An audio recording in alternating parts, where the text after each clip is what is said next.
Jermaine, Jenas, welcome to You Ask. We are going to start off today with a collection of photos from your career, starting with this one. You can have a look at that. Wow. You in Nottingham. You were 17 then. 17, skinny and scrawny by the looks of it, yeah. I think this particular game, I'm not sure it's my full debut, because I think my debut was in the FA Cup. I think this game's against Birmingham. I think it was against Crystal. Is it Palace? Yeah. Oh, that is Palace's kit, yeah. Yeah. Yeah, that is Palace. Wow, it was a special day, obviously. I mean, it's my hometown. And to play for them was one of the most enjoyable experiences I had as a footballer. And there's a lot of regret that I hold with regards to the club and myself, because as I came through the ranks at Forest, I was kind of star, so to speak, the player that was going to go on and play for his country and so on. But I wanted to do it for my club. I wanted to do it for my city where I was from. And unfortunately, they got themselves into a situation where they financially couldn't afford to not sell me. So, I mean, once they sold me to Newcastle, I was pretty upset. But I mean, some of the times I had in this particular kit, I absolutely loved it. I mean, I was just speaking to you before about how skinny and scrawny I was. I mean, I remember after this game in particular, my manager used to make me go to the gym after the games. So we'd finish the 90 minutes, and then he'd go, right, Jermaine, everyone else can go home. You got to go to the gym. You had to work twice as hard. I used to have to go to the gym and lift weights after the game. Wow. And I mean, I'm thankful. When I look at it now, I'm quite thankful he made me do it, to be honest with you, because the kit looks way too big for me. But I mean, there's one more story actually. Now you told me it was against Crystal Palace. I wasn't actually supposed to be even starting this game. Oh, okay. I was, I think I was at home the night before, and I was going to be playing for the youth team, which is obviously the lower levels. And then I get this phone call that just said, look, get yourself in tomorrow. And I was like, yeah, I'm coming in. And they were like, no, you're not going to that address. You're going to the City Ground, which is the stadium. And I was like, what am I doing there? And they were like, you know, you're in the squad for tomorrow. Yep. And then when I arrived and the manager was like, you're playing, I was like, oh dear. Wow. Quickly rang all the family. I was like, look, I'm playing for the first team tomorrow. Get yourselves down there. Were they there? Everyone in came, the crowd? yeah, friends, family, everybody made it. Good support. And then you moved on to Newcastle. Yeah. Wow, yes, obviously got the move to Newcastle. This actual picture was in Barcelona. Oh, okay. Yeah, we drew Barcelona in the Champions League, which was an amazing experience. I mean, I was 19 years old, and I'm actually stood in the Nou Camp here, and we were supposed to be playing this night, and we left the hotel. It started to rain a little bit, so this was, I think it was a Wednesday night, maybe. I think it might have been the Tuesday actually. We might have got lucky, so I think it was the Tuesday. So then we get to the Nou Camp, and it was torrential rain. I mean, some of the rain that you probably see out here in Malaysia. I mean, I've seen it here when I've been here, but it was that bad that it flooded the pitch completely. So yeah, I mean, I think I was stood there because my mum, again, as she always did, followed me all over the place during my career, and my dad came actually to this game from America. So they was actually on their way to the game. And I was ringing them to tell them, look, don't come to the game because the referee's going to call it off, so you need to stay an extra night. And then probably had to sort out their flights and so on. But yeah, that's what happened in that particular picture. Sir Bobby, how was it like working with him? I mean, he was like a father figure to me. I mean, it was actually really weird that we ended up having our birthdays on the same day. Oh, really? Yeah, and that's what this picture is actually about. Celebrating your birthday there. Yeah, we were playing against Bayer Leverkusen in the Champions League, and we'd just finished training, and all the press was there, and they were like, they called us both over. It was like, Bobby, Jermaine, come over, it's your birthdays, can we have a picture and stuff. So we had our pictures taken together, and they always made a big deal out of it. I remember there's a newspaper back home called The Sun. The Sun, they put it in the paper. They sent me a huge cardboard cutout of you know, happy birthday Jermaine, and from The Sun. They were, you know, it was one of the big deals that was always made at Newcastle. But going back to Bobby, I mean, he was the main reason why I went to Newcastle in the first place. I mentioned before that I didn't want to actually leave. And I get a phone call, and the phone call was, Jermaine, you need to come in to the club. Was it directly from him? This is after. Okay. So before, I get a phone call from the manager of Nottingham Forest. He's like, Jermaine, you need to come in, we need to have a chat. So I go, and he goes, look, plain and simple, this is a situation. Leeds United have offered £5 million for you. Manchester United have offered £2 million to take you, but Ferguson said it's a privilege to play for the club. And Newcastle United have offered £5 million. So we spoke about the options, and you know, if I go to that club, I'll be starting. If I go to that club, you know, there might be some problems there, and so on and so forth. And he said, look, I think Newcastle's the best club for you, and the car's on its way, basically. Oh, wow. So I get in the car. I thought, in my head, I was like, I'm just going to go and have a look, because it was a long way away from home, and I was 18, and I was a bit nervous about moving that far away from home. 20 minutes into the journey, my phone rings, and it was Bobby. Wow.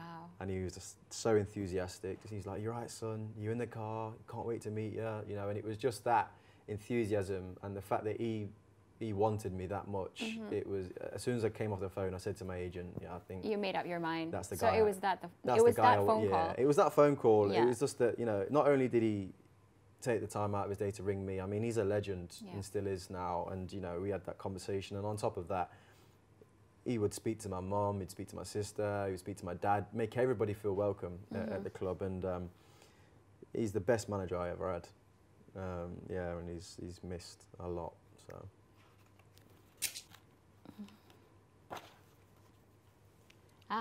Playing for England. Yeah. Well, this is my debut. This was the very first game I had against Australia. Yeah. There's a few of us in the wall there. Me, Rooney, Erin Hargreaves. Yeah, there's a few of us in that team. That was just a special day. I mean, I remember being sat in the canteen at Newcastle, and I was sat next to Kieran Dyer and Jonathan Woodgate, and they were like, "Look, you're going to get picked." And I was like, "Nah, I'm not going to get picked yet." I mean, bearing in mind we still had Beckham, Scholes, Nicky Butt, Danny Murphy. You know, Lampard wasn't even in the squad around those times. We had an abundance of brilliant centre midfielders. Steven Gerrard was in there. And I had a really good year, but then when I got the phone call it wasn't actually a phone call, I just got told I was going to be going to play for England. It was special, and this is in the second half. So in the first half, the team was getting beat, I think, 2-0 by Australia. And in the second half, the manager completely changed it, brought on a load of young players, and I ended up setting up the goal. I got man of the match on my debut. So it was a special, you know, it was a special occasion. It was just... you know, my England career was, I'm absolutely feel privileged that I managed to be capped 21 times and go to a World Cup for my country and stuff. But yeah, it's probably another part where I have a little bit of regret that I didn't get to play as much as I wanted to, especially in the position that I played in. But but this particular picture is a special one. Yeah, I remember actually watching a video of your top 11, and I think you put Rooney in there as well as your forward. I mean, I'm a massive admirer of Wayne Rooney, and we kind of came through the system around about the same time. Even when we were kids, I played against Wayne when he was about 14 years old, 15 years old. He was one of those players that could always play way above his age because he was so strong and so good on the ball.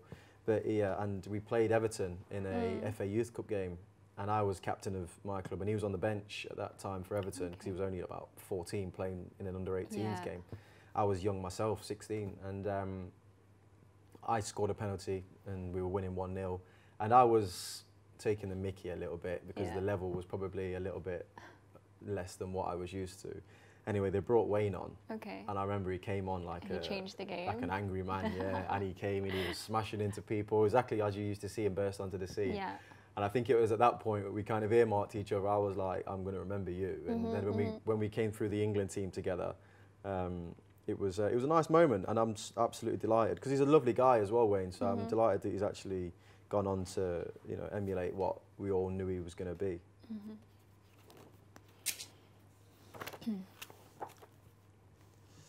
Do you remember much from this goal? Yeah, I do. It was my first goal. My very first goal for Tottenham. The start of my Spurs career was quite up and down, so to speak. I mean, I moved on the last day of the window. I got chucked in kind of straight away against Liverpool for my debut, and played good games, bad games. I couldn't seem to find some consistency in my game, and this was quite an important goal because it kind of settled everything. You know, the fans then they saw what my game was about, that I was going to add goals and add that energy into the team. And this was late on, and we controlled most of the game. But I remember Jermaine Defoe picked it up on the left-hand side, and with Jermaine, you know he's always going to go by people. He was very tricky. So when he cut inside onto his right foot, I just took a chance. And it's probably one of my best headers I've scored. I didn't score loads with my head, but that was one of your favorites. When I see it now, I think that was a good header. Quite proud of it. So yeah, and we won the game quite comfortably. So it was kind of I feel that was like the start of my Spurs career.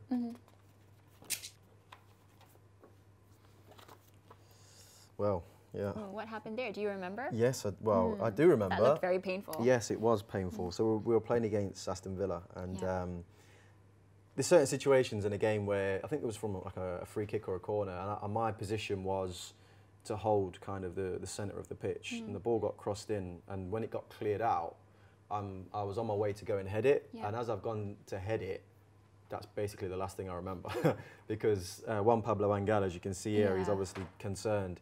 He just goes up honestly trying to win the ball, and as I headed the ball, he's gone to head the ball at the same time, and he caught me here, and as he hit me, I was knocked out. So I was in the air and I just landed and I was out cold. Wow. And then, as you can see in this picture on the stretcher, my eyes aren't even open.